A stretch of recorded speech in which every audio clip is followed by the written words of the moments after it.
అందరికీ నమస్కారం. సంక్రాంతికి వస్తున్నాం. ఎన్నో ఈవెంట్స్‌లలో ఈ సినిమా సక్సెస్ గురించి మాట్లాడుతూనే ఉన్నాం. ఈరోజు డిస్ట్రిబ్యూటర్స్ ఇలా మేము గ్రాటిట్యూడ్ మీట్ పెడతామని అడగడం ఫస్ట్ టైం ముందు ఆనందం వేసింది. సాధారణంగా డిస్ట్రిబ్యూటర్స్ వాళ్ళకు బ్రేక్ ఈవెన్ అవుతేనే ఈరోజు సూపర్ హిట్ అని చెప్పుకుంటున్న ఫిలిం ఇండస్ట్రీ. వాళ్ళు నష్టపోయినప్పుడు కూడా సినిమాలు సూపర్ హిట్ పోస్టర్స్ పడుతుంటాయి. ఏరియాల వారుగా అడిగితే సార్ మాకు ఇంత పోయింది అంత పోయిందని చెప్తారు. అంటే కల్చర్ మారిపోయింది. ఇందాక శిరీష్ చెప్పినట్టు ఎప్పుడో మేము తొలి ప్రేమ సినిమా చేసినప్పుడు దానికి 100 డేస్ ఫంక్షన్లు చేసినప్పుడు షీల్డ్స్ ఇచ్చి అప్పుడు మాట్లాడిచ్చేవారు. సో ఈ డిస్ట్రిబ్యూషన్ సిస్టమే మొత్తం మారిపోతూ ఏరియాకి ఇప్పుడు ఒకరో ఇద్దరో మిగిలితే గొప్ప అనే పరిస్థితికి వచ్చింది. ఎందుకంటే 90% ఫెయిల్యూర్స్ ఉండే ఇండస్ట్రీ ఇది. జస్ట్ 10% మన సక్సెస్ పర్సంటేజ్. ఒక డిస్ట్రిబ్యూటర్కి డబ్బు సంపాదించాలంటే ఆ సక్సెస్లో వచ్చే ఆ 10% దాంట్లో డబ్బు మిగులుతుంది. మన 90% పోయేది ఎవరు కనిపించదు. ఫెయిల్యూర్స్ వచ్చినా ఆ సక్సెస్ వచ్చినప్పుడే వాళ్ళు నిలదొక్కుంటూ ముందుకెళ్తూ ఉండాలి. ఇందాక మా శిరీష్ చెప్పాడు, ఎల్వీఆర్ గారు, శోభన్, హరి 2006 నుంచి బొమ్మరిల్లు టైం దగ్గర నుంచి మాతో జర్నీ స్టార్ట్ చేశారు. సక్సెస్లు ఉన్నాయి, మధ్య మధ్యలో మాకు అప్ అండ్ డౌన్స్ ఫెయిల్యూర్స్ ఉన్నాయి. అన్నీ తట్టుకుంటూ వాళ్ళు మాతో కంటిన్యూ అవుతూనే ఉన్నారు. అంటే 20 సంవత్సరాలు ఒక డిస్ట్రిబ్యూటర్ ఒక ప్రొడ్యూసర్తో కంటిన్యూ అవ్వడం అనేది నాకు తెలిసి ఫిలిం ఇండస్ట్రీలో వీళ్ళు తప్పితే ఎవరూ లేరు. ఒకప్పుడు భార్గవ్ అవార్డ్స్ అన్న ఇలాంటి పెద్ద పెద్ద సంస్థలు అప్పుడు ఉన్నప్పుడు వాళ్ళతో కొందరు డిస్ట్రిబ్యూటర్స్ కంటిన్యూ అయ్యేవారు. ఆ కల్చర్ పోయిన తర్వాత వీళ్ళే ఇదే చివరిది కూడా అనుకుంటున్నాను నేను.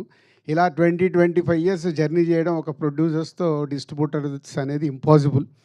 ఎందుకంటే మా 30 ఇయర్స్ ఎక్స్పీరియన్స్లో కూడా 22 సంవత్సరాల నుంచి మేము ప్రొడక్షన్ స్టార్ట్ చేసిన తర్వాత 30 సంవత్సరాల మా డిస్ట్రిబ్యూటర్స్గా ఎక్స్పీరియన్స్ మాకు కూడా వెనక్కి తిరిగి చూస్తే 20 ఏళ్ళ నుంచి మాకు ఎవరన్నా ప్రొడ్యూసర్స్ ఉన్నారని వెతికితే నాకు కనిపించట్లా. సో అది థ్యాంక్ యూ ఎల్వీఆర్ గారు, హరి అండ్ శోభన్ గారు. అండ్ సంక్రాంతికి వస్తున్నాం. నేను ఒక ప్రెస్ మీట్ పెట్టాను, మీ అందరితో ఇంటరాక్ట్ అయ్యాను సంక్రాంతి రిలీజ్ ముందు. సో 2 సినిమాలు రిలీజ్ ఉన్నాయి, కమ్బ్యాక్ అవ్వబోతున్నామని.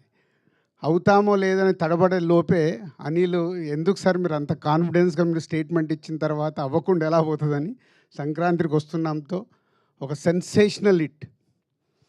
ఇందాక హరి చెప్పాడు, అంటే ఒక 72 డేస్లో ఒక సినిమాని డైరెక్టర్గా అనిల్ డిజైన్ చేసి వెంకటేష్ గారు లాంటి ఒక సీనియర్ ఎక్స్పీరియన్స్ హీరోతో వాళ్ళు ప్లాన్ చేసి ఒక బాల్ని 6 కొడితే ఎలా ఉంటుందో ప్రూవ్ చేశారు.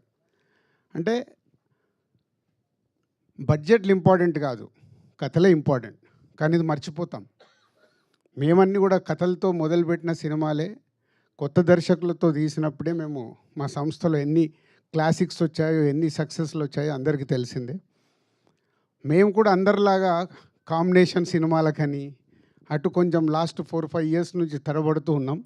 మళ్ళీ లేదు మా రూట్ ఇదే కరెక్ట్ అనేది అనిల్ మళ్ళీ మాకు ప్రూవ్ చేసి సరైన దారిలో రహదారి వేసి ఇచ్చాడు. సో ఇదే 2025 సంక్రాంతికి వస్తున్నాం దగ్గర నుంచి మళ్ళీ ఎస్విసి నుంచి అద్భుతమైన సినిమాలు రావటానికి మాకు ఇది ఒక బిగ్ ఎనర్జీ. సో ఈ సక్సెస్ నాకు కూడా చాలా పాఠం నేర్పించింది. అంటే ఒక సినిమా దర్శకుడితో జర్నీ ఉన్నప్పుడు అవి రిజల్ట్స్ ఎలా వస్తాయి అనేది అనిల్తో 6 సినిమాలు చేస్తే ఆ రిజల్ట్స్ ప్రూవ్ చేస్తూనే ఉన్నాయి.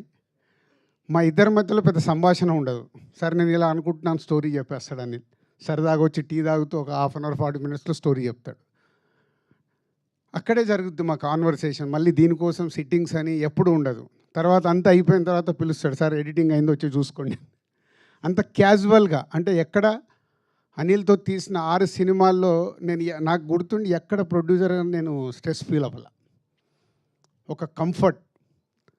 అనిల్ కూడా అలాగే ఉంది. సొంత ఎప్పుడు నా సొంత ఫ్యామిలీ, నా సొంత బ్యానర్ అని చెప్తా అంటే దానికే. సినిమాకి ఏం కావాలో, ఎలా కావాలన్నా నాకు ఇది కావాలి సార్ అని చెప్పి కంప్లీట్ చేస్తుంటాడు. ఇక్కడ ఈ సినిమాలో ఒకే ఒక పాట అడిగాడు. బ్లాక్ బస్టర్ సాంగ్ నేను బాగా తీయాలి సార్, దీనికి నేను అడిగిన బడ్జెట్ ఇవ్వండి అని.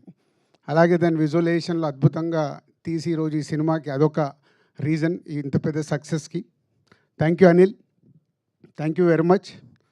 ఆల్రెడీ శిరీష్ మొన్ననే చెప్పేశాడు, ఎక్కడో పడిపోబోతున్న మమ్మల్ని తీసుకొచ్చి నిలబెట్టి మళ్ళీ ఇంకొక 10 సంవత్సరాలు మళ్ళీ తిరుగు లేకుండా సినిమాలు తీస్తాం. ఈ రిజల్ట్స్ 100% వస్తాయి. ఒక సినిమా మీద కష్టపడి చేసినప్పుడు రిజల్ట్స్ వస్తాయని ఎప్పుడూ తెలుసు. అలాంటి స్పీడ్ బ్రేకర్లు మాకు వస్తూనే ఉన్నాయి. ఈసారి స్పీడ్ బ్రేకర్ కాదు, కోవిడ్ దగ్గర నుంచి గతుకు రోడ్లలో ట్రావెల్ చేస్తున్నాం, మళ్ళీ తార్ రోడ్ ఎక్కిచ్చావు. ఈ తార్ రోడ్ జర్నీ కంటిన్యూ అవుతుంది. And thank you Anil and Venkatesh garu, ఈరోజు ఇక్కడ లేరు. బట్ ఎప్పుడు నేను చెప్తుంటాను, ప్రొడ్యూసర్స్కి ఎలా సపోర్ట్ చేయాలి, ఒక హీరోగా సినిమాని ఎలా వేస్టేజ్ లేకుండా కంప్లీట్ చేయించాలి అనేది రామానాయుడు గారు అబ్బాయి కాబట్టి అక్కడి నుంచి వచ్చిన క్వాలిటీస్ అవి. సో ప్రొడ్యూసర్స్కి ఇచ్చే రెస్పెక్ట్ మామూలుగా ఉండదు. అందుకే వెంకటేష్ గారితో 4 సినిమాలు అద్భుతంగా చేయగలిగాం.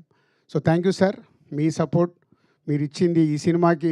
మేము వేరే స్ట్రెస్లో ఉన్నా ఎలాంటి స్ట్రెస్ లేకుండా సపోర్ట్ చేసి ఈ సినిమా ఇంత పెద్ద విజయం అవ్వటానికి కారణం మీరు కూడా. అలాగే old team, my technicians, my ఆర్టిస్టులందరికీ thank you very much. Thank you so much Dil Raju garu. So ఆ తర్వాత మా డైరెక్టర్ గారు మాట్లాడతారు. ఆయన గురించి ఒకటే